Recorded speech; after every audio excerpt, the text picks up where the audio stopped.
السلام علیکم ورحمۃ اللہ وبرکاتہ۔ اللہ تعالیٰ آپ لوگوں کو اپنے حفظ و امان۔ ڈیئر ویورز، سامعین، شب قدر کو سامنے رکھتے ہوئے سورہ البقرہ کی آیت نمبر 183 کی تلاوت کی جا رہی ہے، جس کا ترجمہ پیش کیا جائے گا، پھر اس کی مختصر تفسیر پیش کی جائے گی۔ امید کے بغور سماعت فرمائیں گے۔ اعوذ باللہ من الشیطان الرجیم، بسم اللہ الرحمن الرحیم۔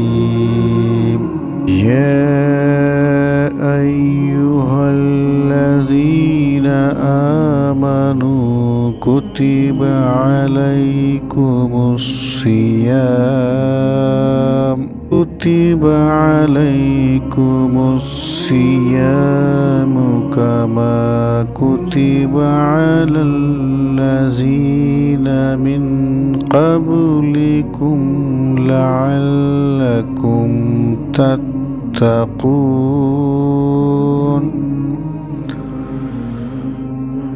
اے ایمان والو، تم پر روزے فرض کیے گئے جیسا کہ تم سے پہلے کے لوگوں پر فرض کیا گیا تھا، شاید کہ تم متقی بنو، پرہیزگار بنو۔ محترم ناظرین، یہ آیت قرآن مجید میں روزے کی فرضیت کا اعلان کرتی ہے اور اس کی حکمت کو واضح کرتی ہے۔ یہ خطاب اہل ایمان والوں کے لیے خاص ہے کہ روزہ فرض کیا گیا ہے، کہ مطلب یہ ہے کہ کوئی اختیاری عمل نہیں ہے۔ اختیاری عمل سے مراد کہ آپ یا مسلمان آزاد نہیں ہیں کہ من چاہے تو روزہ رکھے اور من نہ چاہے تو روزہ نہ رکھے، بلکہ یہ ایک لازمی عبادت ہے جو ہر مسلمان پر عائد کی گئی ہے۔ اس آیت سے یہ بھی معلوم ہوتا ہے کہ یہ عبادت صرف امت محمدیہ صلی اللہ علیہ وسلم پر نہیں، بلکہ پہلے کے انبیاء کی امتوں پر بھی فرض کیا گیا تھا۔ یہ اس بات کی دلیل ہے کہ روزہ اللہ تعالیٰ کی عبادت کا ایک قدیم طریقہ ہے۔ ان برادران وطن، یہ ہندو بھائیوں کو بھی سمجھنا چاہیے جو ٹی وی میں یا میڈیا وغیرہ میں آ کر نفرت پھیلانے کے لیے اور اسلام کی حقیقت و اہمیت کو کم کرنے کے لیے صرف 1400 سال سے اسلام مذہب کا تعلق بولا کرتے ہیں۔ اس سے یہ بھی معلوم ہوتا ہے کہ اسلام مذہب پرانا ہے۔ روزے کا بنیادی مقصد انسان میں پرہیزگاری، خود احتسابی، ضبط نفس اور اللہ کا خوف پیدا ہو۔ جب انسان بھوک، پیاس اور نفسانی خواہشات پر قابو پاتا ہے تو اس میں اللہ کی اطاعت پیروی کا جذبہ بڑھتا ہے اور وہ گناہوں سے بچنے کی کوشش کرتا ہے۔